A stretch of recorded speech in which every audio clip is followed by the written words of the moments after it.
en el siglo en el que se producen las grandes transformaciones en su interior, en su expresión, es cuando devienen de extrema marginalidad, y los cambios son siempre en la marginalidad porque la estructura está en el centro y es lo que se desfunda.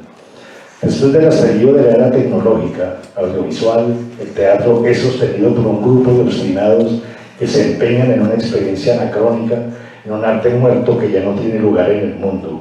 Ahora quienes más románticos piensen que la muerte entró en huelga, como en el relato de Saramago, y solo a este capricho debe aún paradójicamente su existencia. Por fortuna, están las voces que, como mencionaremos, se alzan desde sus particulares puntos de vista para ofrecer otra perspectiva. Benjamin es uno de ellos.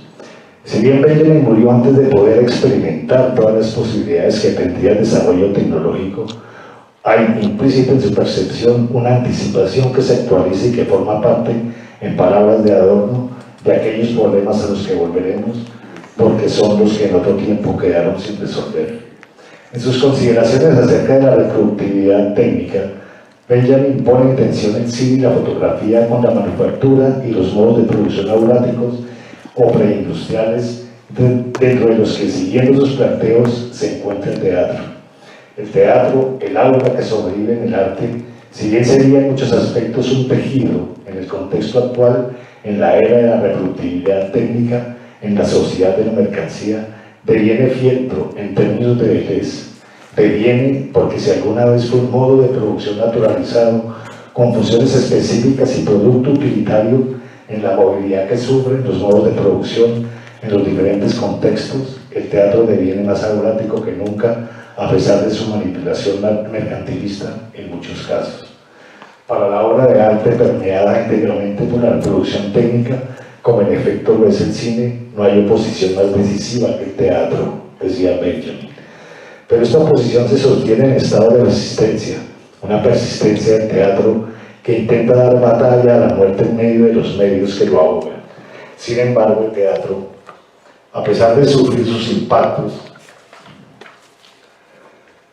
no debe competir con ellos, su naturaleza es de otro orden. En su artículo sobre el concepto de historia, Benjamin señala que en el estado de excepción en el que vivimos debe buscarse el verdadero estado de excepción. Puede considerarse entonces el teatro, desde este punto de vista, desde su persistencia, un interruptor en sí mismo, una permanente excepción, y no por permanente menos excepcional en el estado de excepción naturalizado del arte.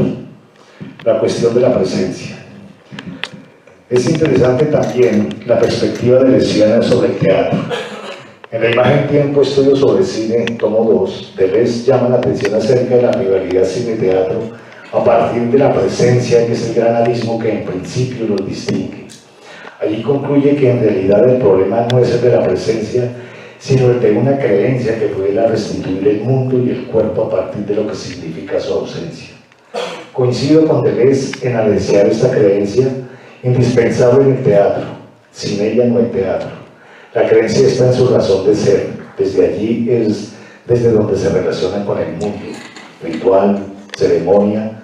Es ella la que pone en cuestión el problema de lo real, la realidad de los cuerpos que desde su presencia instala una ausencia no menos real, porque si el teatro es pura presencia, paradójicamente no es por eso mismo también menos ausencia. Creo que es el gran plus que opera el teatro y también la danza. La ausencia que ambos introducen es la misma que instalan los cuerpos. Aún el teatro que se propone de la manera más radical es la misma que instalan los cuerpos, aunque el teatro que se propone de la manera más radical, la no representación, instala algo que no es, intenta hacer el presente lo que no está y que no deja de estar a la vez, de manera mucho más rotunda. Es el teatro entonces presencia imposible, y tal vez allí es donde radica su fuerza, tal vez allí se encuentre la causa de su supervivencia y de la fascinación que produce. Si, como dice el filósofo escritor lituano Emanuel Levinas, el otro es siempre una excepción. En el teatro, ese otro insustancial, el personaje, la gran ausencia, resulta una excepción para el actor, quien convierte en esa excepción de la otredad a sí mismo en excepción.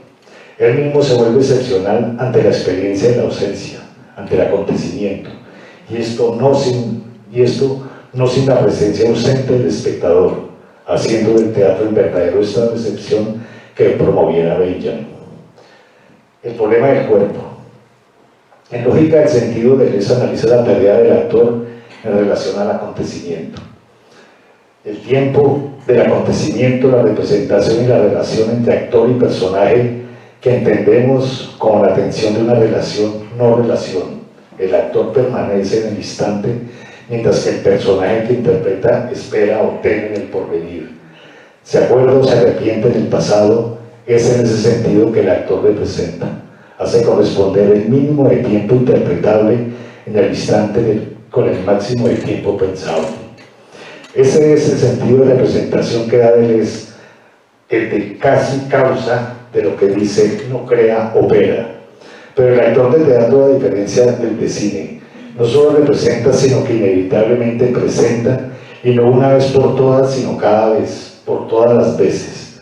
Para él el actor es un contradios, opuesto a Dios, por una diferencia en las lecturas del tiempo. El Dios es Cronos, el actor es el Aion. El actor no quiere sino el acontecimiento, de modo que plantea Deleuze cuando cita al poeta surrealista mediterráneo Joël Busquet en la voluntad de igualarse con él, como si les viniera de mi tío, de mí lo que tienen de mejor y perfecto. O como propone Artaud en el teatro de la crueldad, el actor pondrá en escena acontecimientos y no hombres, en la decisión de ir tras la muerte, un deseo de morir que sea la apoteosis de la voluntad, en el sentido artodiano del teatro como peste, como una crisis que se resuelve en la muerte o la curación. Pero ¿cómo será este devenir en el teatro, el del actor dentro del teatro? ¿Cuáles son estos tiempos que escapan al presente, esta voluntad de muerte? Nada es sin el cuerpo, pero pensado como ese cuerpo sin órganos que plantea Deleuze. Darme pues un cuerpo, pide en la imagen tiempo, y es en el sentido que no podemos pasar por alto la presencia en el teatro, presencia que es también pura ausencia, presencia-ausencia también del espectador. Un cuerpo que deviene afectado por todos los otros devenires, y es por eso que el cuerpo nunca está presente, contiene el antes y el después, contiene la fatiga, dice Deleuze, esa expresión del antes y el después, en un aquí y ahora, que está imposibilitado de ser. Pensamos esa fatiga como la expresión de que algo ha pasado y no es que el problema ha cambiado. El antes y el después son para Deleuze nociones de lo cotidiano es lo que instala el antes y el después en el cuerpo. Un cuerpo cotidiano y un cuerpo ceremonial, como los polos que trabaja el director de teatro e investigador italiano Eugenio Barba, cotidiano, extracotidiano, como la búsqueda de lo sagrado de Grotowski, ese sentido iniciático del actor, un cuerpo que se desplaza en estos planos. A ese desplazamiento, o mejor, a ese venir entre el polo y otro, entre lo cotidiano y lo ceremonial, Deleuze lo piensa como un cuerpo cotidiano que se prepara para una ceremonia, pero que tiene las mayores posibilidades de no concretarse, una ceremonia que tal vez consistirá en esperar. Como los personajes beckettianos, como lo ha intuido todo el teatro contemporáneo, en el que las nociones de historia, de intriga, de sucesión, han sido algunos presupuestos porque pensar es crear. De un cuerpo sin órganos, un cuerpo que nace de la muerte provocada, voluntaria, la muerte del cuerpo orgánico, puede entonces entregarse a la ceremonia de esperar, insistir. El actor en el teatro, para él el actor encarna el acontecimiento, es casi causa de lo que se produce en él, no de algo que intentaría producir en otros. Va con su voluntad al acontecimiento, pero no puede gobernarlo siendo él parte del acontecimiento. Entra en una zona de ingobernabilidad. El actor se dirige voluntariamente a un territorio liso, complejo, nómade, un espacio que opera en la variación continua de sus orientaciones, de sus referencias y sus conexiones, porque en el teatro nunca se está enfrente ni tampoco se está dentro, se está en. No se está frente a una pantalla ni dentro de una cinta, se está en el mismo espacio liso, estableciendo esas conexiones variables constantemente, un espacio áptico relacionado con el tacto y no óptico, donde también tiene lugar el azar, las líneas de fuga.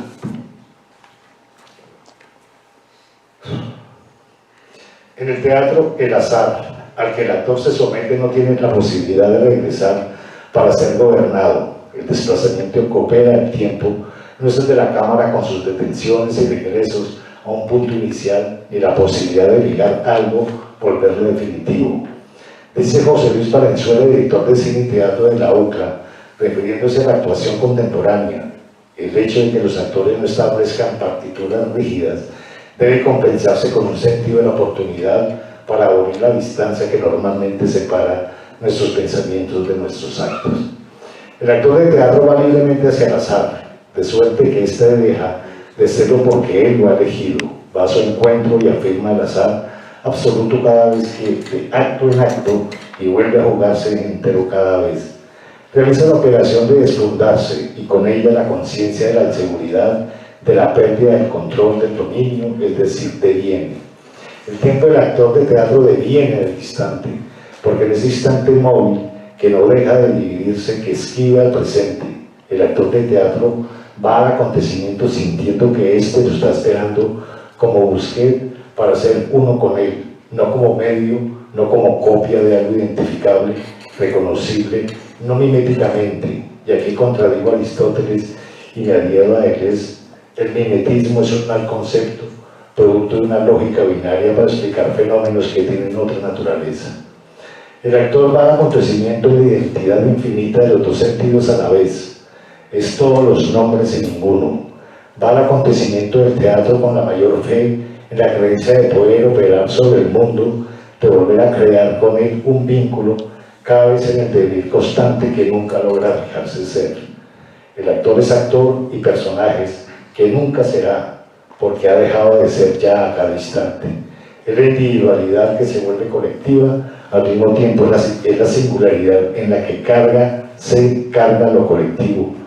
Pero ese doble aspecto del acontecimiento en el se es y no se es en la efectuación y en la contraafectación de lo que habla del es. El teatro da cuenta en su presencia ausente de un siendo de un modo que ningún otro arte en su reproducción técnica puede alcanzar. Tal vez es lo que se refiere a Deleuze cuando dice: darle un cuerpo, habla de una necesaria búsqueda de una teatralización de la imagen en el cine, y pone en duda hasta qué punto esto sería posible.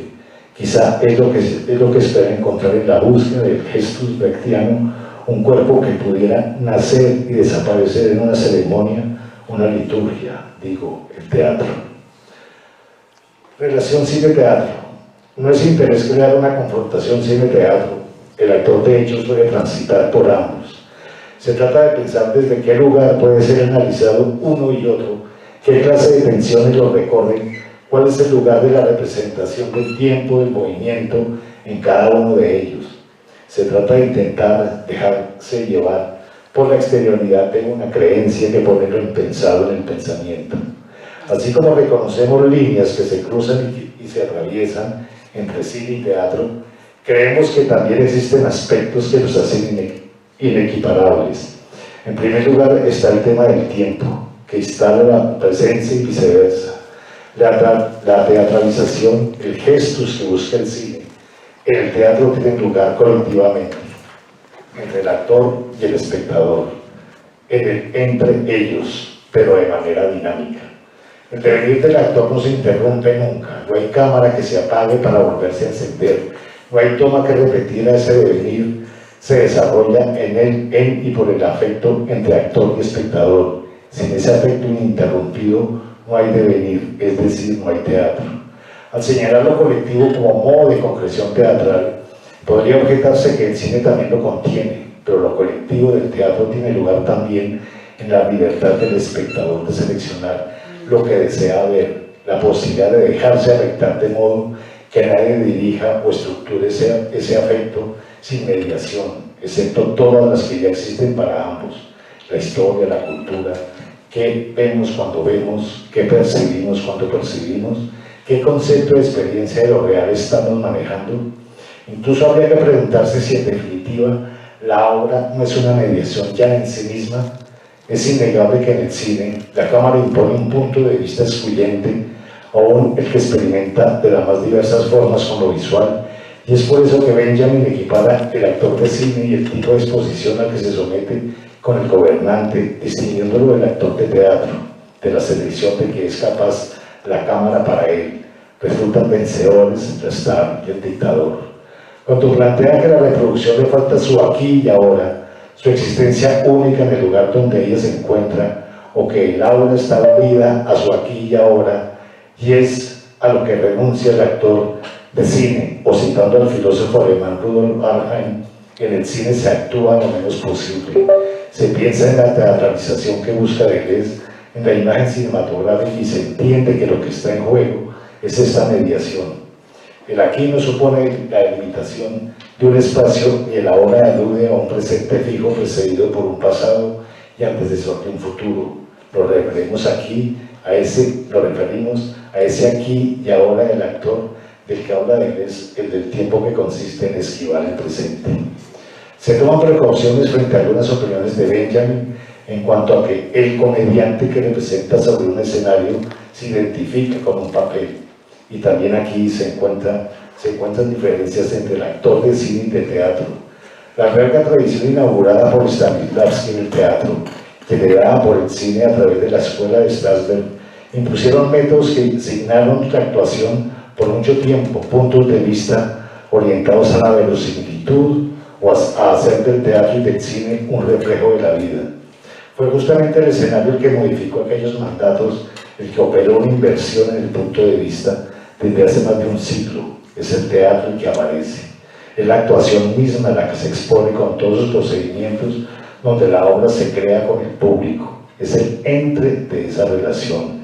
Es el teatro el que le dice al público, esto es actuación, como lo considera Brecht, y el público, por su parte, no puede eludirlo. Ya no existe como voyeur de una experiencia ajena, distante, sino un acontecimiento del que es parte. El público se involucra en el mecanismo teatral que está expuesto, aún en el teatro que se proponga de la manera más exhaustiva el ocultamiento. El cine, en cambio, a pesar de la distancia, promueve en mayor grado la función mimética en la oscuridad de una sala, al abrigo del mundo, en la inmovilidad de la butaca, en un rol pasivo, aunque el diálogo que se establezca con la obra, cine, libro, pintura, nunca lo sea. El teatro reúne los 5 sentidos, es incluso literalmente táctil. Reitero que no es mi interés establecer una oposición cine-teatro, mucho menos colocar uno sobre otro. Son medios que pueden dialogar y de hecho lo hacen, pero que transitan caminos diferentes, trazados por distintos mapas. Son esos mapas los que nos interesan pensar. Lugares de encuentro. Al parecer, el arte contemporáneo en sus diferentes manifestaciones se mueve por territorios semejantes en cuanto a sus conceptos y sus procedimientos, que territorializa y desterritorializa, no considerados como la puesta en marcha en obra de los conceptos, sino como la pragmática siempre provisoria de puntos de vista que resultan de la afectación entre puntos de vista que establecen complejas redes que se entrecruzan, se fugan y se vuelven a cruzar. El afecto que me interesa es el de la filosofía y de las distintas expresiones artísticas entre sí, pero sobre todo el modo en que dialogan o pueden dialogar el teatro y el cine con el pensamiento, porque la relación entre la teoría y la práctica es de opacidad, pero es esa postura ética lo que permite volver sobre el pensamiento y sobre el mismo teatro que se piensa. ¿De qué modo la filosofía creadora de conceptos afecta desobrarlo y viceversa? Veremos solo algunos de estos procedimientos, tanto en el cine como en el teatro, y su relación con el pensamiento filosófico. Tomaré un creador y a la vez teórico de su propio hacerse, Raúl Ruiz, cineasta y también docente, quien transitó en sus comienzos por la escena teatral. En Poética del Cine, Raúl Ruiz se pregunta, ¿es concebible una historia sin centro ni punto de decisión, como alternativa a la teoría del conflicto central, a la que como casi todo el arte contemporáneo considera un concepto aberrante? Ya la palabra historia aparece como una interferencia para alejar un centro y un punto de decisión. De todos modos, no podemos dejar de reconocer en esta interrogación el concepto de rizoma que plantea Deleuze, en el que no hay puntos o posiciones, es un sistema centrado, no jerárquico y no significante. En el concepto de rizoma encontramos los mismos procedimientos del actor de teatro, no mímesis, no copia, no calco, sino mapa, porque la orquídea no reproduce el calco de la avispa, hace mapa con la vista en el seno de un rizoma, porque está orientada hacia una experimentación que actúa sobre lo real. Es de este modo que se concreta el teatro actual, alejado de toda intención reproductiva, intentando tomar distancia de la idea de representación, en tanto la representación separa al cuerpo de lo que él puede, porque es un asunto de performance y no de competencia. Ruiz propone también la posibilidad de descomponer acciones en microacciones que se volverían independientes e incluso hasta contradecir la acción principal. Entendemos esta propuesta como la transformación que sufre lo que desterritorializa, lo que introduce una línea de fuga, el trayecto rizomático que siguen las acciones. Frente a un universo que se finge bipolar, un tercer integrante irreductible abre una valiosa línea de fuga. Ruiz habla de descomposición de la imagen, del desplazamiento de acontecimientos por diferentes dimensiones que permitiría modificar la lógica. Una decisión esconde otras decisiones, dice Ruiz, del mismo modo que va a afirmar que detrás de cada film hay otros films. El actor siempre está en la situación de interpretar un papel que interpreta otros papeles. Dice Deleuze, y detrás de lo que se muestra de la decisión del film del papel está el desorden. Esta noción es semejante a la del caos fecundo del antropólogo, etnólogo y sociólogo francés Georges Balandier, en el sentido de que existen probabilidades de construir un orden a partir del desorden, puntos de bifurcación capaces de establecer modificaciones sustanciales a todo un sistema de crear formas que actúan como atraedores de extraños. ¿Vemos todo lo mismo? Ruiz fantasea con la posibilidad de realizar películas personalizadas a través de imágenes virtuales que provocarían mecanismos de compensación del cerebro. Esta generaría diferentes respuestas en cada espectador. Esta fantasía de Raúl Ruiz nos remite al análisis de Foucault sobre las meninas de Velázquez en Las palabras y las cosas. El filósofo plantea que la mirada del pintor, del cuadro, dirigida hacia el espacio del que contempla, hacia el espectador, fija un punto que no podemos asignar porque somos nosotros mismos los contemplados, pero que no podemos tampoco evitar justamente porque somos nosotros mismos. Esta reciprocidad de miradas entre el pintor y nosotros implica a su vez toda una compleja red de incertidumbres, de cambios y de esquivos. Una mirada que a la inversa acepta tantos modelos cuantos espectadores surgen. El intercambio visual es entonces un devenir constante, porque ninguna de estas miradas es estable. Foucault lo entiende como un intercambio infinito, y en esta inestabilidad que es la transformación permanente, no sabemos quiénes somos ni lo que hacemos. ¿Vemos o nos ven?, se pregunta. No hay ni que decir el lugar que tiene este devenir en el teatro, en el intercambio y la multiplicidad de afectos en movimiento constante. En el teatro vemos y nos ven, y lo que permite este intercambio de la mirada, esta confrontación que produce afectos en un aquí y ahora, que no es ni aquí ni ahora al mismo tiempo, es lo que el filósofo observa en el cuadro, la luz, la misma luz que hace posible para los dos, artista y espectador, esa visión. Algo todavía más interesante es pensar en el hecho de que cuando vamos a apresarnos transcritos por su mano como en un espejo, no podemos ver más que al revés. Es sin duda lo que opera el teatro, la potencia de estar bajo la misma luz, de mirar y ser mirados por una mirada viva, y no de manera especular, porque somos rescatados justo cuando el espejo está por atraparnos. Y no solo está garantizado en el teatro por una presencia ausente, por esa teatralización que persiguen otras artes, por el cuerpo en el que se plantea que fuerza a pensar.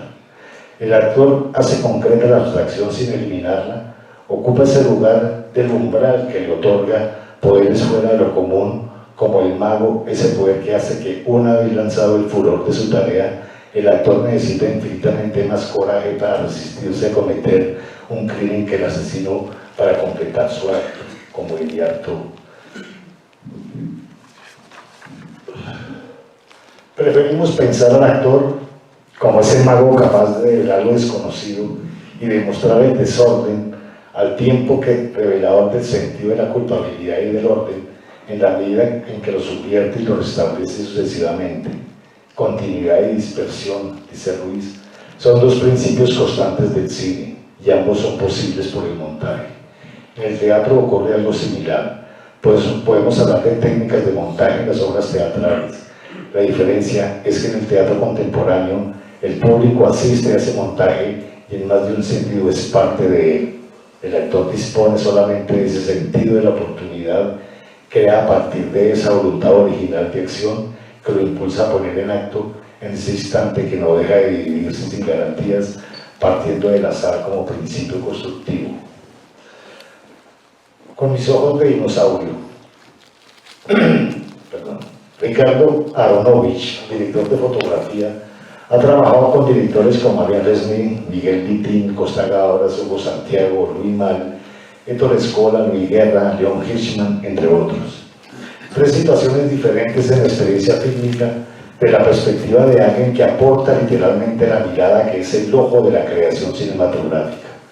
Por un lado, su trabajo con actores de cine, como las películas de Raúl Ruiz, por el otro con actores de teatro que ingresan a un código cinematográfico, como en sus experiencias con Héctor Escola, finalmente actores de teatro que no pretenden cambiar de código, sino filmar la escena, el trabajo con Peter Brook.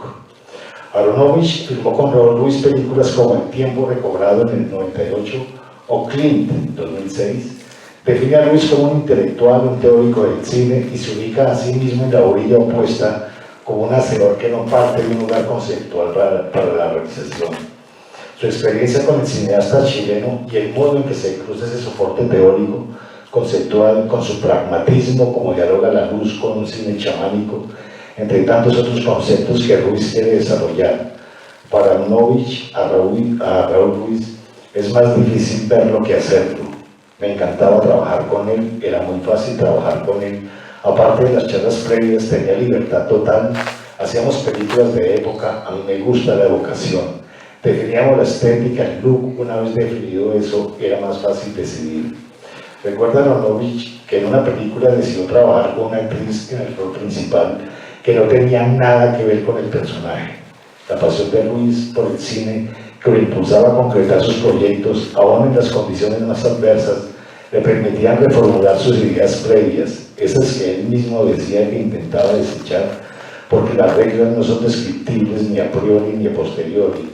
Lo que vuelve único el auténtico viaje son los accidentes mágicos, los cambios de opinión, los descubrimientos, los hallazgos inexplicables, además de las pérdidas de tiempo perdido y recuperado al término del film.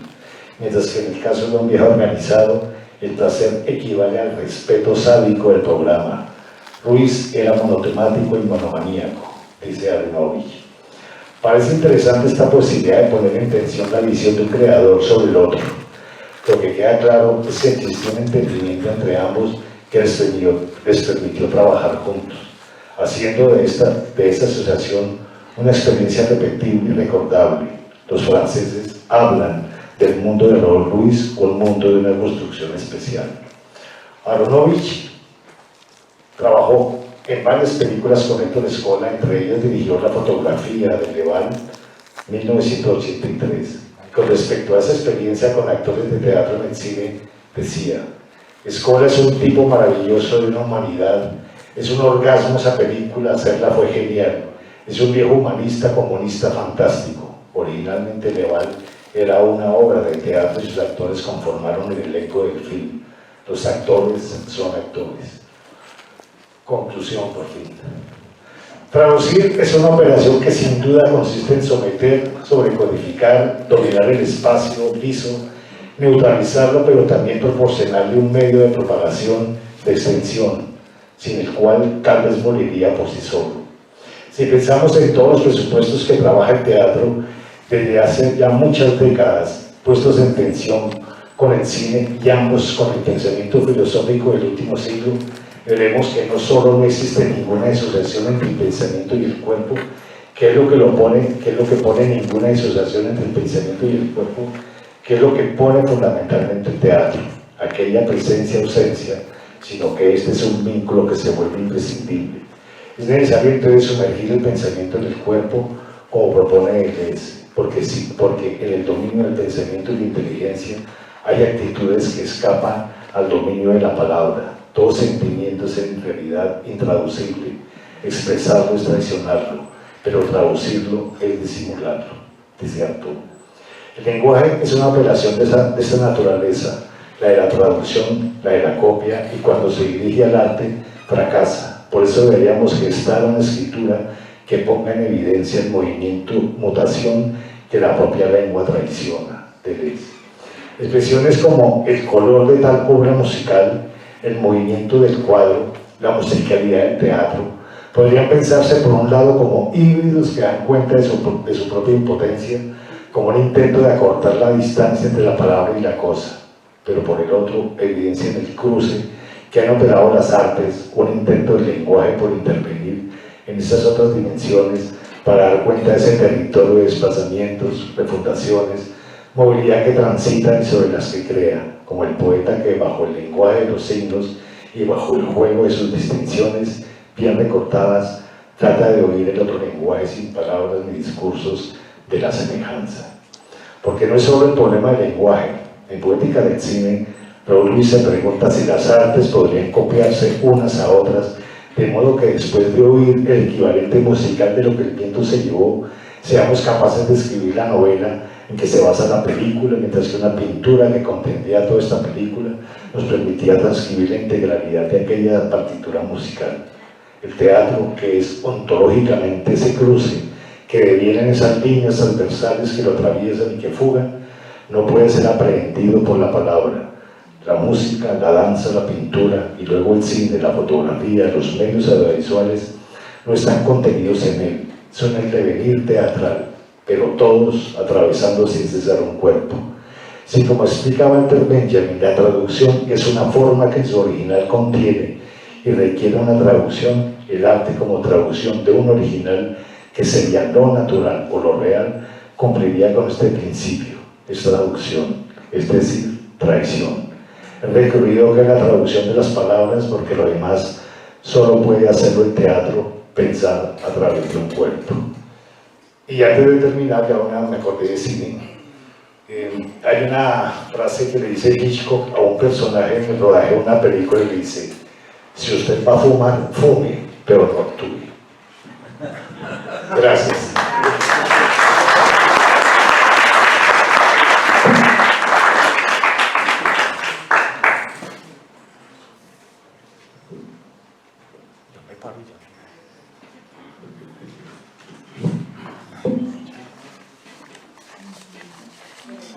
Alguien que quiera corregir el texto de...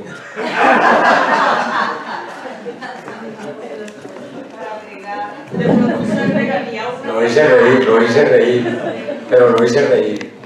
De pronto se agregaría algo porque aquí hay mucha gente profesional dentro del arte visual y es muy bueno leer, inclusive desde la perspectiva que él maneja, tanto del teatro como del cine, más aún del teatro, a Merleau-Ponty, a Maurice Merleau-Ponty, entre el que es visto y el que ve. Entonces, o sea, usted como espectador es lo que usted está viendo y el otro es la cosa vista, según Merleau-Ponty. O sea, es algo similar a lo que se maneja de pronto dentro de la psicología de la Gestalt, ¿sí? Que es lo percibido, pero a la vez Merleau-Ponty lo toma desde un punto de vista mucho más filosófico de la cosa que se percibe y lo que uno percibe. Sí, claro. Medio minuto. Medio minuto. Es que Merleau-Ponty en la fenomenología de la percepción, claro, él plantea ahí no solamente eso, sino también la diferencia que tenemos entre contemplar, observar, ver y mirar. Yo creo que esas cuatro prácticas del ver, en últimas, es lo que tenemos nosotros como espectadores como la posibilidad de acercarnos a una obra de arte, de una obra de arte en general. Y sí creo que eso todo viene a hacer una teorización acerca del cuerpo que plantea Merleau-Ponty. Sí, tiene una descripción, pues eso es bien poético también. Y sí creo que hay toda una particularidad frente a esa tendencia filosófica de Merleau-Ponty, y es cómo integrar el cuerpo el cuerpo y sobre todo los sentidos. No es solamente la desaparición del cuerpo, la muerte del cuerpo, sino es como el cuerpo sí se empieza a resquebrajar para tomar partido en cada uno de los sentidos. Cuando estaban presentando personas, bueno, oí algo de que el teatro permitía oler. Y si uno lee las primeras crónicas de cine que se escribieron en París después al día siguiente o al otro día después de que se hicieron las ideas de los obreros de la fábrica Lumière, uno de los cronistas describió que alcanzaba a oler el sudor de los obreros, aunque a pesar de que los obreros, la sanidad de los obreros es lo más engañoso que hay en el mundo. O sea, cuando un obrero sale de una fábrica a las 5 de la tarde después de una larga e intensa jornada de trabajo, sale sudoroso y sale despeinado y sale sucio. Normal, toda una jornada de trabajo. Pero cuando él cita a que va a filmar los pocos minutos que hay de la salida de los obreros, ellos se fueron a la casa, se cambiaron las obreras, se vistieron, se peinaron y todos salen casi como en un desfile de modas. Que eso lo hace Maroki con la salida de los obreros. Que uno ve más o menos la realidad, o sea, que es un documental y que no es un documental. Pero sí es como el peligro de observar Chile, señor. No, eso forma parte del engaño que tiene que ver con el cine y el teatro. Porque el teatro, desde que uno empieza a escribirlo, comienza a ser un engaño. Porque empieza a superar la realidad y se va metiendo en la fantasía. Y ya uno sabe que cuando uno está escribiendo una oficina, no va a estar la oficina, ¿cierto? Entonces ya uno sabe y el actor sabe que va a representar una mentira. Y el espectador sabe que va a haber una mentira, pero se la cree. Ese es el juego lo que... Entonces el otro señor se adelantó y se comió la carrera. El que opinó frente al olor de lo que vio, ¿no? Pero la gente es tan susceptible y cuando las cosas están bien hechas, y si son de primera vez, la gente inmediatamente se involucra en esa parte. Eso era lo que hablaba el manager con esa línea roja que hay aquí, o la cuarta pared, ¿sí? La parte invisible. Uno le dice al actor, bueno, hay una cuarta pared y aquí para allá no existe nada. Trabaje usted allá como lo está mirando. O a la inversa, usted va a tener relación con el espectador, con la mirada, con lo que sea, con la gestualidad, o con algo. Cuando Shakespeare señala en la parte, él sabía, el personaje volteaba a conversar con el espectador y le decía, sí, yo estoy pensando que este verdad me va a traicionar. Pero no lo veían acá, ¿no? Entonces venía para acá. Yo a veces pienso que usted me va a traicionar. Ese juego con el espectador es muy válido desde el principio. Bueno, se llama engaño, pero es una ficción. Entonces, entre la realidad y la ficción, que es el juego del cine y del teatro, hay un pensamiento siempre que está constante, pero en acción. Y eso es lo que lo hace, por eso parece interesante. Qué película. Y a veces el sudor, el espectador lo tiene más cerca, no necesariamente en la pantalla, sino con el otro espectador que tiene al lado y percibe el del obrero que sale de la fábrica de los Lumière de la pantalla. Continuando con el programa, seguimos con la maestra directora de cine Yanara Guayasami. Ahorita te está batiendo.